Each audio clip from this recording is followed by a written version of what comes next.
Chinese Mythology, Chapter 1 Chaos Chisel Hole. Legend has it that in the ancient times, atop the western Tian Shan Mountains, there lived a divine bird named Dai Jiang. Its appearance was peculiar, resembling a yellow cloth bag, fiery red like a flame, with 6 legs and 4 wings. It had no eyes, ears, mouth, or nose on its head, yet it was remarkably intelligent and adept at singing and dancing. This divine bird also had an alias, known as Chaos. Today, we are going to tell the story of Chaos. Long, long ago, the celestial emperor of the South Sea was named Shu, the celestial emperor of the North Sea was named Hu, and the celestial emperor of the center was named Chaos. They were 3 good friends. Shu and Hu often went to Chaos's place to play, and Chaos always warmly welcomed them. One day, Shu and Hu were discussing together. Chaos has been so kind to us. How should we repay him?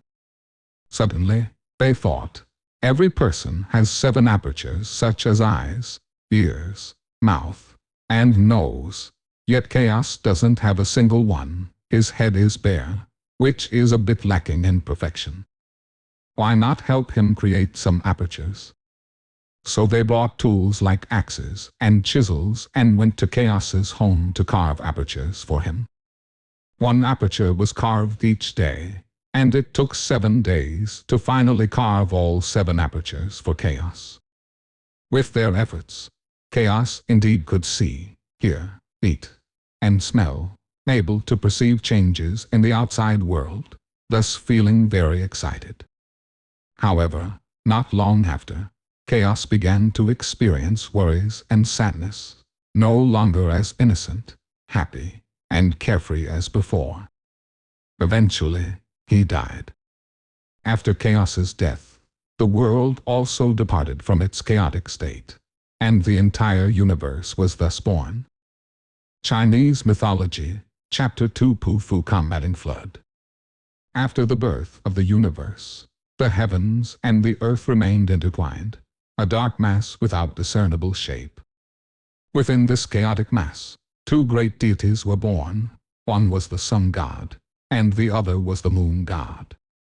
They toiled diligently to separate the heavens from the earth.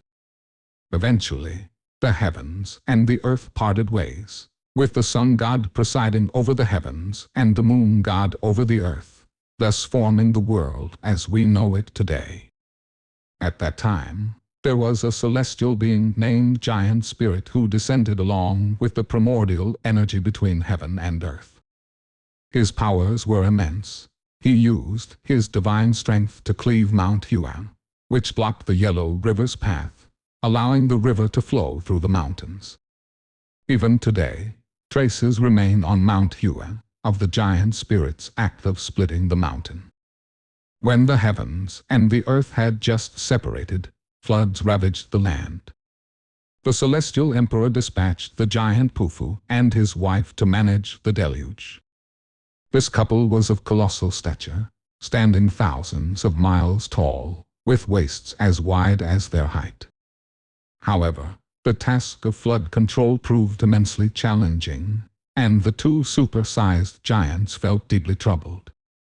They had no intention of exerting themselves and simply wanted to finish the job quickly so they could return home.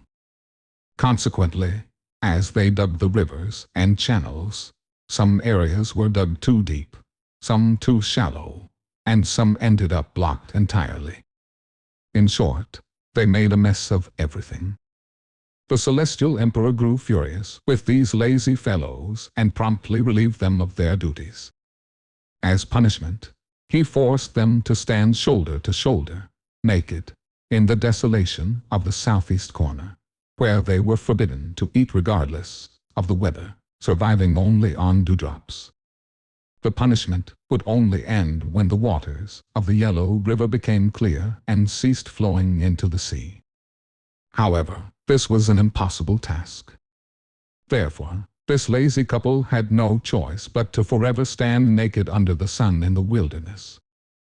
Chinese Mythology, Chapter 3, Pangu creating the world. In ancient times, before heaven and earth were separated, there was only a dark and chaotic mass, like a giant egg. Our ancestor, Pangu, was nurtured within this egg. Pangu slept deeply within this egg for 18,000 years. One day, he finally woke up, opened his eyes, and found himself surrounded by utter darkness. Feeling stifled and suffocated, he couldn't bear it any longer.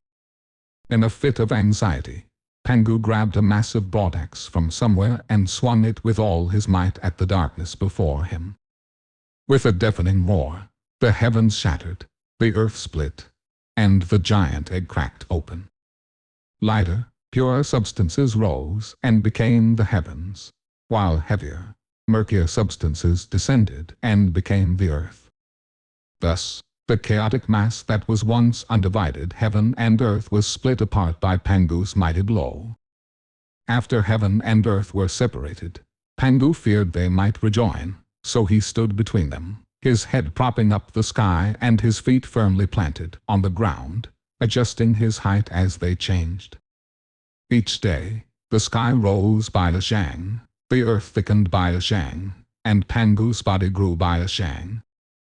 After another 18,000 years, the sky had risen tremendously high, the earth had become extremely thick, and Pangu himself had grown to an immense height, said to be 90,000 li tall. This towering giant, like a colossal pillar, stood between heaven and earth, preventing them from reuniting. Pangu stood tirelessly, day and night, supporting the sky and propping up the earth.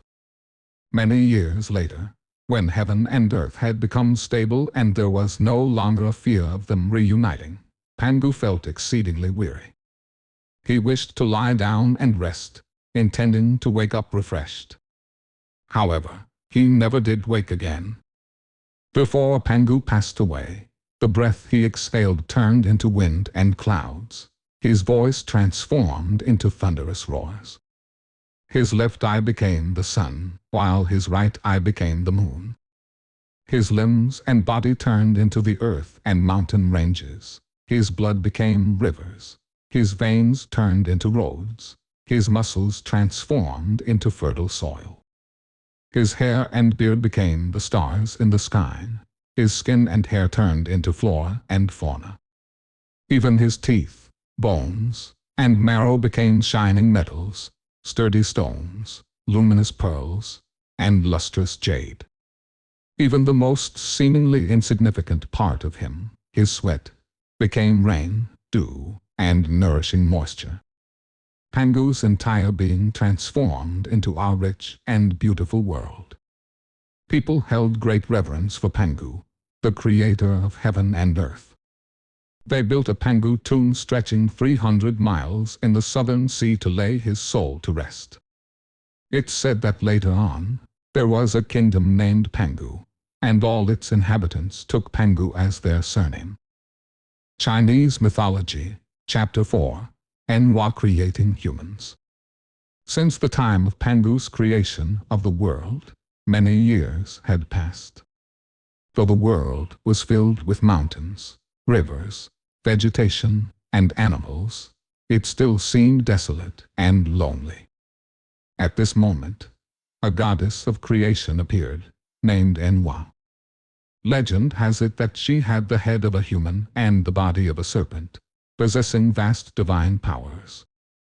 She could change her form 70 times in a single day. Nüwa wandered across the desolate land, feeling profoundly lonely. She believed that something more was needed to bring vitality to the world. After pondering for a while, she squatted by the riverside, scooped up some yellow mud, mixed it with water, and shaped it into small doll-like figures, mimicking the reflections she saw in the water. As soon as she placed these figures on the ground, they came to life, joyfully calling out and bouncing around. Nüwa named them humans. Though small in stature, these beings were created by the hands of a goddess, making them distinct from the birds in the sky and the beasts on the earth. They were far more intelligent and possessed an air of commanding the world. Nüwa was pleased with her creation and continued to mold many more humans from the mud. Naked, the newly created humans danced and cheered around Nüwa. Before long, they began to form groups and wander off alone, dispersing to various corners of the world. And so, Nüwa labored tirelessly, always surrounded by the joyful voices of the people she had created. She never felt lonely again because her children were everywhere in the world, crafted by her own hands. As Nüwa continued to create humans, she gradually grew weary.